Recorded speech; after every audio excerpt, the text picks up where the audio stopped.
მოგესალმებით ანა, მადლობა გადაცემაში მოწვევისათვის, მივესალმები მაყურებელს. მე მგონი ზედმეტი ნებათაღელვაა და ასე ვიტყოდი ჭიქაში ქარიშხალი იმასთან დაკავშირებით, რომ ხა ოპოზიციის შიგნით თუ ბატონი პაატა ბურჭელაძე მაგალითად საერთოდ არ არის პოლიტიკოსი, საერთო სახალხო მოძრაობის წარმომადგენელია, ეხლა ჩვენ დავიწყოთ ერთმანეთის კრიტიკა, ვინ რას იტყვის და როგორ იტყვის. ფაქტია, თუ 4 ოქტომბერზე საუბრობთ, ჩვენი დამოკიდებულება მინდა გითხრათ, რომ 4 ოქტომბერი არის რუსული სპეცოპერაციის დღე, როდესაც რეჟიმი შეეცდება თავის გარკვეულ, თუნდაც მცირე სიმბოლურს, მაგრამ მაინც ლეგიტიმაციას. ეს არის არა მარტო ჩვენი აზრი ნაციონალური მოძრაობის ან სხვა ოპოზიციური პარტიების, არამედ ევროპარლამენტის რეზოლუციაშიც ანალოგიური აზრი გამოიხატა და იყო მოწოდება, რომ ამგვარ რაღაცას ხელი არ შეუწყოთ. ამას გვეუბნება ჩვენი ყველაზე ახლო მეგობრები ევროკავშირის მთავარი ძირითადი პოლიტიკური პარტიები. სახელისუფლებო და ოპოზიციური პარტიები ძირითადი, რომლებმაც მიიღეს დიდი უმრავლესობით ის რეზოლუცია, რომელიც საქართველოს ეხებოდა ცოტა ხნის წინ, რომელიც ასევე ლაპარაკობდა პრეზიდენტ სააკაშვილის ღვაწლზე ევროინტეგრაციის კუთხით საქართველოსთვის კარის გახსნაზე, მის და სხვა პოლიტპარტნიორების გათავისუფლებაზე და სხვა საქართველოსთვის საჭირო საკითხებზე. ასე რომ ეს თარიღი ჩამოკიდა და შესთავაზა ჩვენ საზოგადოებას სწორედ რუსულმა კრიმინალურმა და მოღალატეთა ბანდამ, როგორც რუსული სპეცოპერაცია და ჩვენ უნდა მას პასუხი გავცეთ ძალიან მკაფიოდ, რომ ქართველი ხალხი არც ერთი ნორმალური ადამიანი არ აპირებს რუსულ სპეცოპერაციაში მონაწილეობის მიღებას, რადგანაც ყველამ ვიცით, რომ ამას რეჟიმი გამოიყენებს მისი გარკვეული ლეგიტიმაციისთვის. წინასწარ ამ რუსული სპეცოპერაციის სცენარი დაწერილია და შედეგებიც განსაზღვრულია. თუ ვინმე მასში მონაწილეობას მიიღებს, ესე სამადლოდ როგორც ძაღლს გადაუგდებენ ძვალს სახრავად, იმას გადაუგდებენ გარკვეულ ადგილებს საკრებულოებში მათი წევრების ხელფასები დასაკმაყოფილებლად და მოხდება ეს, რომ ის ადამიანები თუ ის პარტიები ერთგვარად გახდებიან სისტემური ოპოზიცია. ამის ალტერნატივა კი არის ჯანსაღი ალტერნატივა, როდესაც ხალხი ნაცვლად ამ სპეცოპერაციაში მონაწილეობის მიღებისა გამოვა ქუჩაში და კიდევ ერთხელ გააპროტესტებს ამ რეჟიმს. დავა იყო იმაზე და რა ვიცი, მე მგონი ზედმეტია ეხლა ამაზე დიდად ჩაღრმავება, რომ აი ვიღაცა თulis რომ გინდა თუ არა 4-ში დამთავრდება ივანიშვილის რეჟიმი თუ უფრო ადრე დამთავრდება თუ იმის შემდეგ დამთავრდება. რა თქმა უნდა, არავინ არ იცის ეხლა, ხო, მაგრამ ვერავის ჩვენ ვერ აუგზავნოთ, რომ ვიღაცამ რაღაცა თუნდაც ზედმეტი ოპტიმიზმი გამოხატოს, ხო? და თუნდაც საზოგადოებას მიცეს გარკვეული мотивация. იმიტომ რომ 4 ოქტომბერი არის განსაკუთრებული თარიღი, ეს ვიღაცას მოგწონს თუ არ მოგწონს, ხო? იმიტომ რომ სპეცოპერაციის თარიღია, შესაბამისად მნიშვნელოვანი, ასე ვთქვათ, პოლიტიკური მომენტია, ხო? როდესაც ქართველმა ხალხმა კიდევ ერთხელ უნდა უთხრას, არა, მტკიცე არა, არაძალადობრივი და მშვიდობიანი ფორმით, მაგრამ ძალიან მტკიცედ და პრინციპულად ამ მოღალატურ რეჟიმს და იმაზეა დამოკიდებული, რამდენი ადამიანი შეიკრიბება, მაგალითად, რომ დაუშვათ და ქართველ ხალხს ჯერ ეს ერთი უკვე ყელში ამოსული აქვს, ისედაც ეს რეჟიმი და ერთმანეთს ხოცავენ, ადამიანები თავიანთ ბანდაში სიკვდილამდე მიყავთ, სულ ყოველ დღე თქვენი ტელევიზიის მეშვეობით, სხვა მედიების მეშვეობით ხდება მათი კორუფციული ფაქტების თაობაზე ცნობილი ხალხს, როგორ ძარცვავენ ეკონომიკას, როგორ კლავენ ადამიანებს, როგორ კრიმინალს ჩადიან, როგორ ყიდიან საქართველოს, როგორ აბარებენ რუსეთს, ხო? ერთხელაც ადამიანებს მოთმინების ფიალა აევსება, შეიძლება ეს მოხდეს ზეკ, შეიძლება მაზეკ. აი 2-ში ბათუმში არის საპროტესტო აქცია, მერე შესაძლოა 5-ში იყოს, მერე 7 აგვისტო მოდის რუსეთის ფართომასშტაბიანი აგრესიის დღე, ანუ არა 8, არამედ 7 აგვისტო, როცა რუსულმა რეგულარულმა ჯარებმა განმოლახეს საზღვარი, იმას აღნიშნავთ ჩვენს გმირებს მივაგებთ პატივს. იქნება რუსულ ოკუპაციას გავაპროტესტებთ არა მარტო 20%-ისა, არამედ ის დანარჩენი, რომელიც მაშინ 2008 წელს გადავარჩინეთ და შევინახეთ, დღეს პუტინმა ხელში ჩაიგდო მისი მეხუთე კოლონის მეშვეობით, ხო და აკონტროლებს ჩვენს ქვეყანას, წყვეტს ყველა იმ მეზობელს და მეგობარს, რომელმაც მაშინაც დაგვიცვა და გვერდში დაგვიდგა და რუსეთის ორბიტაზე აბრუნებს და შესაბამისად ჩვენ არ ვიცით როდის რა მოხდება. ამიტომ ჩვენი ბრძოლის დღეები არის და ღამეები არის ყოველი დღე და ყოველი ღამე. შესაბამისად ყველა ეს თარიღი არის მნიშვნელოვანი, შეიძლება აგვისტოს ბოლოს მოხდეს რაღაცა, სექტემბერში მოხდეს, შეიძლება 4 ოქტომბერში შეიკრიბოს განსაკუთრებით დიდი რაოდენობა და ჩამოიშალოს ეს რეჟიმი უკვე გამომპალია. და შეიძლება მოხდეს 5 ოქტომბერს 30-ში არის იმის იქით. ეგ არავინ წინასწარ არ ვიცი და ეხლა ამაზე კამათი რომ იმან ესე რატო თქვა და იმან ესე რატო გააკეთა აქცენტი, მე მგონი ჩვენ ცოტა ვცდებით საკითხის რეალურ არსს. ჩვენ ყველანი ვართ განსხვავებულები, ყველას გვაქვს ჩვენი სხვადასხვა, ასე ვთქვათ, ტემპერამენტი, სხვადასხვა შეხედულებები პროცესებთან მიმართებაში, მათ შორის პროცესის ინტენსივობასთან მიმართებაში, მაგრამ იმაზე ხო თანხმდებით, რომ მიზანი გვაქვს ერთი. ეს რა მიზანია? საქართველოს გადარჩენა, საქართველოს გათავისუფლება ამ მოღალატეთა და კრიმინალთა რუსული ბანდისგან. ბატონ გიორგი, თქვენ როდესაც ამბობთ, ჩვენ გულისხმობთ თქვენს პოლიტიკურ ნაციონალურ მოძრაობას თუ თქვენ გულისხმობთ მთლიან პოლიტიკურ სპექტრს, მაგალითად, ერთ-ერთმა წარმომადგენელმა პოლიტიკური პარტიებიდან თარიღების დასახელების პოლიტიკის სასარგებლო იდიოტობა უწოდა. აღარ არის ეს ამის ფუფუნება ჩვენ აღარ გვაქვს. ჩვენ ცხოვრობთ პრაქტიკულად დიქტატურაში, რომელიც მიაქანებს ჩვენს ქვეყანას კადიროვიზაციისკენ, ბელორუსიზაციის გზას სწრაფად გავდივართ. და ამ ვითარებაში საერთოდ მაგას ხშირად ვამბობ ხოლმე, რომ პოლიტიკურ პარტიებს და არასამთავრობოებს კი არა, აღარ ჟურნალისტებს სამწუხაროდ აღარ გაქვთ იმის ფუფუნება, რომ როგორც ჩვეულებრივმა ჟურნალისტებმა ისე იმოქმედოთ, იმიტომ რომ ჩვენ ყველანი ერთ ნავში ვართ. ჩვენ ყველანი ერთად ამ მოღალატორმა რეჟიმმა გამოგვაცხადა სამშობლოს მტრებად, მხოლოდ იმიტომ, რომ გვინდა საქართველოს ევროკავშირში ინტეგრაცია და ნატოში ინტეგრაცია და გვინდა რომ საქართველო იყოს დემოკრატიული, ცივილიზებული ქვეყანა და ვაპროტესტებთ ძალადობას ჟურნალისტებზე, რიგით მოქალაქეებზე, უკანონობას ხელისუფლების მიტაცებს. რომ არ არის მარტივი სიტუაცია, ამიტომ ჩდება კიდევ უფრო მეტი კითხვა ამ საკითხის მიმართ, იმიტომ და გეტყვით რატო ჩემი აზრი არის ეს როგორც ერთ-ერთი მოქალაქის და ჟურნალისტის მათ შორის რომ დღეს კითხვა ისმის იმაზე, აი მაგალითად რა იგულისხმებოდა იმ განცხადებაში, რომელიც გააკეთა თინა ბოკუჩავმა, თქვენ ხო ნაციონალურ მოძრაობას წარმოადგენთ და შემდეგ ჩვენ ნახეთ რა იყო ლევანის გამოხმაურება, ხაბეიშვილის, შემდეგ მამას მოყვა სხვა პოლიტიკური ლიდერების განცხადება. ანუ ეს ხომ ის თემა არ არის, რომელიც რაღაც თავისით გაჩნდა, ხომ? თქვენი გაჩნდა კითხვები და თინა ბოკუჩავა გამოეხმაურა. აი ამას გეკითხებით, ანუ მე აი საფუძვლებზე გეკითხებით. კი ბატონო, საზოგადოებაში წარმომადგენელს, რომელიც წარმოადგენს ამ პარტიას. ეს კითხვები რატო გაჩნდა თქო? მე ვსაუბრობ, რომ ჩვენ პოლიტიკოსებზე ვსაუბრობ, ჟურნალისტებს ყველანაირი კითხვის დასმის უფლება გაქვს. მე ვამბობ, პოლიტიკოსებს ეხება, რომ ჩვენ ქარიშხალი არ უნდა არის შემოგდებული რაღაც სხვა საკითხებზე ყურადღების გადასატანად და საფუძველი ვიცით მეორე ხარისხოვან თემებზე არ უნდა გადავიტანოთ ყურადღება. ვინ არ უნდა გადავიტანოთ? ქარიშხალი არ უნდა ავტეხოთ. აი გეუბნებით რომ ვინც ახლა ადამიანებს ედავება რომ პაატა ბურჭულაძე იქნება თუ სხვა იქნება ლევან ხაბეჟიშვილი სხვა რომ აი 4-ში რატო თქვი რომ უნდა დასრულდეს. ვინ ედავება ბატონ გიორგი თქვენ გისვამთ ამ ვინც ამით არის დაკავებული თქო მე არ მაქვს ამის არ გაქვთ წარმოდგენა არა წარმოდგენა მაქვს მაგრამ ამის განხილვის სურვილი არ მაქვს იმიტომ რომ ეს მიასე ხარისხოვნად მიმაჩნია თქო და კიდევ ერთხელ ვამბობ იმ დიდ ამოცანასთან დიდ ქარბორბალასთან, მართლა ქარიშხალთან და უბედურებასთან, წარღვნასთან შედარებით რა რის წინაშეც არის ჩვენი საზოგადოება, ეს არის ქარიშხალი ჭიქაში თქო. ეხლა რატო აი ზუსტად წარღვნად რო აფასებთ ამ ვითარებას. ბატონო გიორგი, აი ზუსტად არ დაკავშირებულია ეს. მდობიანი მეთოდებით, მაგრამ მის დასრულებაზე და კიდევ ერთხელ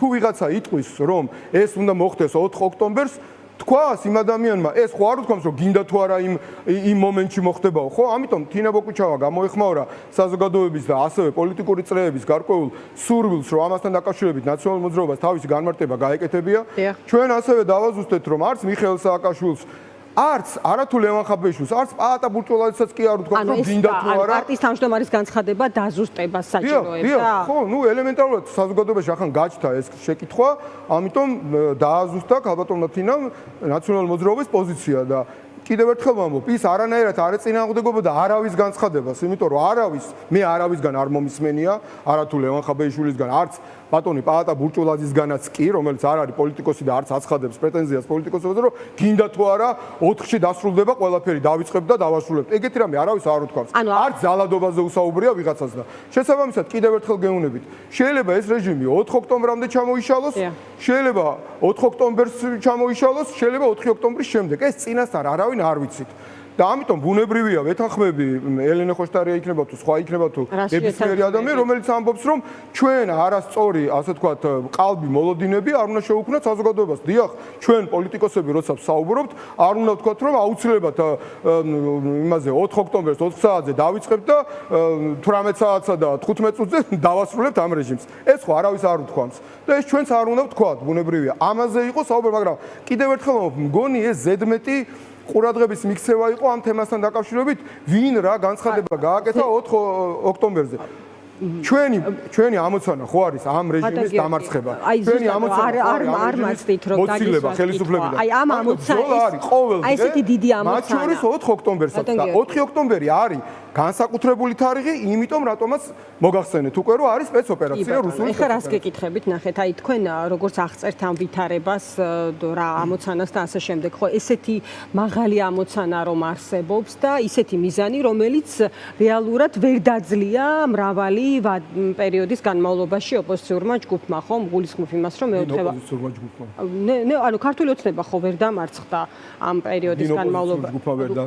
ანუ ოპოზიციამ რეალურად ხომ ვერ გაუშვა ხელისუფლებიდან ქართული ოცნება, ანუ ამას გულისხმობ, ოცნება ხო რჩება ხელისუფლებაში. რას გეკითხებით, იცით რომ აი იგივე ისე თქვენი ლიდერის აქცენტი რომ მოვიშველიო, ანუ თინას გულისხმობ, რომ მას ჰქონდა აქცენტი არასწორი მოლოდინის მართვასთან, სწორი მოლოდინების სწორ მართვასთან დაკავშირებით. აი აქედან ამოვდივარ, სწორედ აი რატომ არის მნიშვნელოვანი კიდევ უფრო მეტი კონკრეტიკა ასეთი შემთხვევაში. აი როგორ ფიქრობთ, რა იყო იგივე თინას განცხადების საფუძველი, იმიტომ რომ ვერ ამოიხსნა ასე თუ ისე ამ დღეების განმავლობაში რა იგულისხმებოდა ამაში კონკრეტულად, მათ შორის სუსის ინფილტრაციაზე საუბრობდა თინა. რაც იყო, ხო, გაჩნდა კითხვები ამ 4 ოქტომბერთან დაკავშირებით და მან განმარტა, აი ეს იყო.